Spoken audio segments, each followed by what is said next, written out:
것으로 부와 명성을 얻었다는 사실, 자유파 국민들은 반드시 이 사실을 아셔야 한다, 이 말씀을 드리는 것입니다. 그가 우리 사회에 뿌린 독극물의 목록은 너무나 화려합니다. 첫째는 세월호 고의 침몰설입니다. 박근혜 정부의 누명을 씌우기 위해서 과학적 근거도 없는 의혹으로 영화까지 제작하고 그래서 44억 원의 매출로 돈을 벌어들이는 등 상업적으로 이를 이용했습니다. 세월호 7시간과 관련된 박근혜 대통령의 성형시술 의혹 등은 특검 수사와 재판을 통해서 근거 없는 것으로 확인됐습니다. 둘째는 박근혜 대통령에 대한 인격 말살입니다. 탄핵 당시 차마 입에 담지 못할 끔찍한 거짓말들을 생산해서 대중을 광기로 몰아넣습니다. 그가 하는 선동의 방식은 사람들이 그러더라, 이런 제보가 들어왔다 식의 유체이탈 화법을 사용해서 법적 책임은 피하면서 대중의 뇌리에 이 거짓들을 마치 사실인 양 교묘하게 각인시켰습니다. 셋째는 생태땅과 페라가모로 대중에게 각인된 그의 거짓말입니다. 당시 오세훈을 낙선시키기 위해서 기획된 이 조작보다는 생태탕집 식당 주인을 목격자로 등장시켜서 10년 전 오세훈 시장이 페라가모 구두를 신었다고 증언하는 등 민주당 내부에서조차 그 정밀한 조작에 혀를 내둘렀다는 후문이 나왔을 정도입니다. 셋째는 김건희 여사를 줄리로 몰아간 사건입니다. 김건희 여사가 소위 술집에 나온 것을 봤다는 80대 노인을 출연시켰습니다. 그럴싸한 날짜까지 그럴싸한 검증 불가의 인물들을 출연시켜서 한 여성을 인격살인한 것입니다. 서양의 관점에서 본다면 남의 부인을, 여성을 헐뜯는 자는 이건 인간이 아니고 신사가 아닙니다. 넷째는 사법부에 대한 겁박입니다. 2021년 김경수 전 지사에게 유죄를 선고한 판사들을 향해서 방송에서 이 개놈 XX들 이라며 쌍욕을 퍼붓습니다. 이것이 공중파였던 TBS 방송에서 전파를 탔던 것입니다. 이것이 어떻게 언론에 언어입니까? 깡패 언어지, 안 그렇습니까?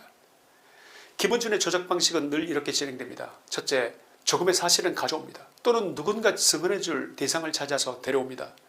둘째, 그 위에 의혹을 넣습니다.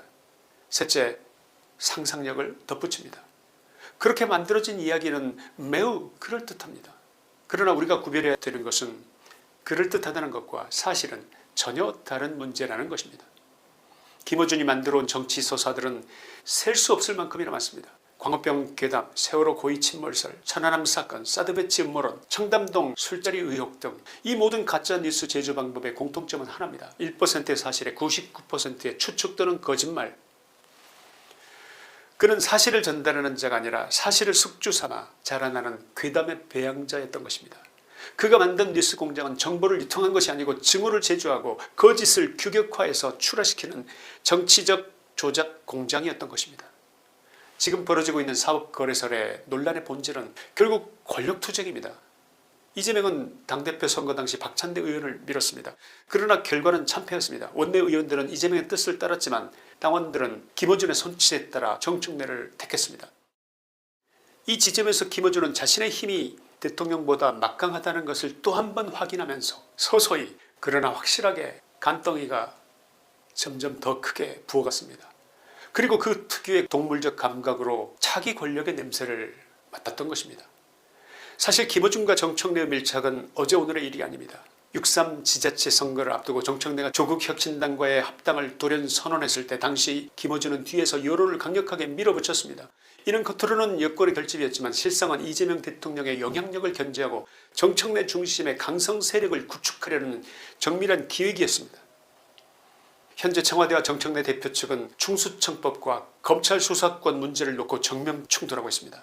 이재명은 보안수사권 전체를 주장하는 노선을 택했지만 정청래, 추미애, 김용민 등 초강경파는 검찰에 씨를 말리겠다면서 폭주하고 있습니다.